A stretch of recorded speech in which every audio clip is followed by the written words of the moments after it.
নমস্কার বন্ধুরা, সন্তু মানসী রান্নাঘরে সবাইকে স্বাগত। তোমাদেরকে আমি একটা শর্টকাটে ডিমের ঝোল রান্নার রেসিপি দেখো বন্ধুরা, প্রথমে আমি ডিমটাকে সেদ্ধ বোস করে দিয়েছিলাম।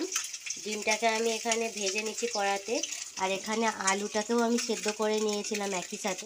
ডিমের ঝালটা বানাতে গেলে লাগছে, আমি প্রথমে এখানে ডিমগুলো ভেজে নিয়েছি, আলু সেদ্ধ করে নিয়েছিলাম, আর এখানে আমি কড়াতে পেঁয়াজটা ভেজে নিচ্ছি। লাগছে টমেটো, স্বাদ মতো নুন, হলুদ গুঁড়ো, লঙ্কার গুঁড়ো, আদা রসুন লাগছে, আর সামান্য একটু গুঁড়ো মশলা।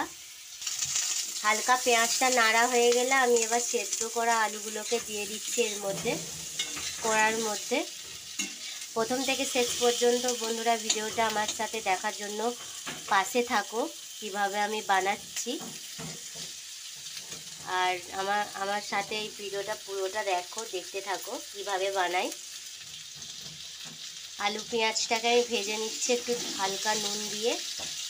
আলুটা আমার নাড়া হয়ে যেতে আমি রসুনটা দিয়ে দিয়েছি। রসুনটা আমি ভালো করে ভেজে নেব, একটু জায়গা করে ভেজে নিচ্ছি আমি লাল লাল করে। রসুনটা ভাজা হয়ে যেতে আমি আদাটা দিয়ে দিচ্ছি। আদাটা আমি ভেজে নিচ্ছি একটু, অল্প তেল দিয়ে আমি রান্না করব বন্ধুরা, আর একটু তেল দেব। আদাটা এখানে ভাজা হয়ে গেছে, আমি দেওয়ার পর টমেটোটা দিয়ে দিয়েছি। টমেটোটাকে ভালো করে আমি ভেজে নেব। সামান্য একটু হলুদ দিলাম প্রয়োজন মতো, আর এখানে লঙ্কার গুঁড়ো দিয়ে দিচ্ছি। এরপরে স্বাদ মতন লঙ্কার গুঁড়ো যতটুকু খাবে বন্ধুরা ততটুকুই দেবে, বেশি দেবে না, প্রয়োজন মতন দেবে। আর এখানে বন্ধুরা আমার কষানো হয়ে গেছে আলুগুলো, আমি এবার পরিমাণ মতন জল দিয়ে দিচ্ছি, কারণ অল্প একটু জল দেবো হালকা একটু ঝোলটা ফোটার জন্য। আমার তো আলুটা সেদ্ধ হয়েই আছে। এবার বন্ধুরা ডিমটা দিয়ে আমি ফুটিয়ে নেব। ফুটিয়ে নিয়ে সামান্য একটু গরম মশলা ছড়িয়ে নিয়ে নামিয়ে নেব। শর্টকাটে আমার ডিমের ঝোল রান্না হয়ে গেল। ডিমটা দিয়ে দিলাম আমি, ফুটে উঠলেই আমি এবার গরম মশলা দিয়ে নামিয়ে নেব।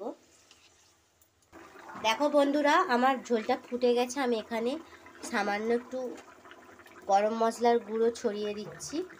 ছড়িয়ে দিয়ে আমি এবার নামিয়ে নেব। দেখো কত শর্টকাটে আমার বানানো হয়ে গেল বন্ধুরা। আমার শেষ পর্যন্ত ভিডিওটা দেখার জন্য সবাইকে ধন্যবাদ। আমি এই ভিডিওটা আমি সবাইকে দেখার জন্য ধন্যবাদ বলছি। আর যারা নতুন যারা আছো অবশ্যই সাবস্ক্রাইব করে দিও প্লিজ, আমার পাশে থাকো বন্ধুরা। আমি এখানে এবার তরকারিটা আমি নামিয়ে নিচ্ছি। দেখো বন্ধুরা আমার শর্টকাটে ডিমের ঝোল রান্না হয়ে গেল। দেখো এইটা অবশ্যই ভিডিওটা দেখে বাড়িতে অবশ্যই এটা বানিয়ে খাবেন। এটা অনেকটা সুন্দর লাগে খেতে।